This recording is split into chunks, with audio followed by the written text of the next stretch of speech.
Hi guys, ഞാനിപ്പോൾ ഇന്നിവിടെ post ചെയ്യുന്ന വീഡിയോ മൊത്തം വേസ്റ്റ് കൊണ്ടുവന്നിട്ടിരിക്കുക. പൊന്നുരുന്നി പാലത്തിൻ്റെ അടിയിൽ ഒരു റെയിൽവേ ഇതിൻ്റെ ഗ്യാരേജിലേക്ക് പോണ ഒരു റോഡാണ് ഈ കാണുന്നത്. അതിൻ്റെ അപ്പുറം ഇപ്പുറമൊക്കെ നന്നായിട്ട് വേസ്റ്റ് ഇട്ടിട്ടുണ്ട്. അതിനകത്ത് നിന്ന് റെയിൽ ഒരെണ്ണം ഡൈവേർട്ട് ചെയ്ത് നേരെ സൗത്തിലേക്കും പോകുന്നുണ്ട്. ഈ ഇട്ടിരിക്കുന്ന വേസ്റ്റ് ഇടയ്ക്ക് ചില സ്ഥലത്ത് കത്തിച്ചും വെച്ചിട്ടുണ്ട്.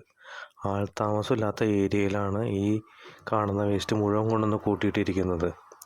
ഏകദേശം ഒരു 1 കിലോമീറ്ററോളം നീളത്തിലാണ് ഈ വേസ്റ്റ് ഇങ്ങനെ ഇട്ടിരിക്കുന്നത്. ഇവിടെ എങ്ങാനും കത്ത് പിടിച്ചു കഴിഞ്ഞാൽ സ്ഥിതി എന്താണെന്നുള്ളത് കണ്ടറിയാനേ പറ്റുള്ളൂ. കാരണം ആൾക്കാരെത്തുമ്പോഴേക്കും ഒരുവിധം കത്തി ചാമ്പലായി മൊത്തം തീർന്നുണ്ടാവും. ഞാൻ ആൾത്താമസം ആയിക്കൊണ്ടിരിക്കുന്ന ഏരിയയിൽ എത്തിയപ്പോൾ ഞാൻ വണ്ടി നിർത്തി തിരിച്ച് ഞാൻ വണ്ടി എടുക്കുകയാണ്. ഇനിയിപ്പോൾ കാണാൻ പോകുന്നത് ഒന്നും കൂടി നിങ്ങളെ ആ ഒരു വീഡിയോ കാണിക്കാൻ വേണ്ടിയിട്ടാണ് തിരിച്ച് വണ്ടി എടുക്കുന്നത്.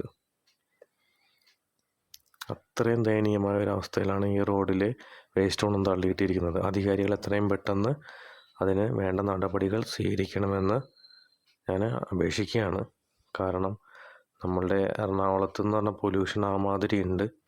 അപ്പോൾ അതിൽ കുറച്ചെങ്കിലും നല്ല രീതിയിൽ പച്ചപ്പിരിക്കുന്ന ഏരിയയിൽ കത്തിച്ച് കഴിഞ്ഞ് കഴിഞ്ഞാൽ എന്തായിരിക്കും സ്ഥിതി എന്നുള്ളത് ഞാൻ പറയാണ്ട് നിങ്ങൾക്ക് എല്ലാവർക്കും അറിയാവുന്ന ഒരു കാര്യമാണ്. ഇപ്പോൾ പൊന്നുരുന്നിയിലേക്ക് എത്തിക്കൊണ്ടിരിക്കുന്നതാണ് ഈ കാണുന്നത്. പാലത്തിൻ്റെ അടിഭാഗത്തേക്കാണ് ഇപ്പോൾ നമ്മൾ വന്നുകൊണ്ടിരിക്കുന്നത്. റെയിലിൻ്റെ അപ്പുറത്താണ് കുറച്ച് വീടുകളുള്ളത്. പിന്നെ പാലത്തിൻ്റെ അപ്പുറത്തെ സൈഡിലുമാണ് വീടുകളുള്ളത്. ഈ ഒരു ഭാഗത്ത് ഒറ്റ വീടുകൾ പോലും ഇല്ല. മനുഷ്യരാണെങ്കിൽ വരുന്ന ഏരിയയും കൂടിയല്ല ഇത്. രാത്രിയൊക്കെ ഇതിലെ പോകാൻ ശരിക്കും പറഞ്ഞാൽ പേടിയാവും. അങ്ങനത്തെ ഒരു ഏരിയയാണിത്. ആ കാണുന്നതാണ് പൊന്നുരുന്നി പാലം. അപ്പോൾ ഈ ഒരു വീഡിയോ കാണിക്കാൻ വേണ്ടിയിട്ടാണ് ഞാൻ ഈ പോസ്റ്റ് ചെയ്തിരിക്കുന്നത്. അപ്പോൾ എത്രയും പെട്ടെന്ന് അധികാരികൾ കണ്ണു തുറന്ന് അതിൻ്റെ നടപടികൾ സ്വീകരിക്കണം.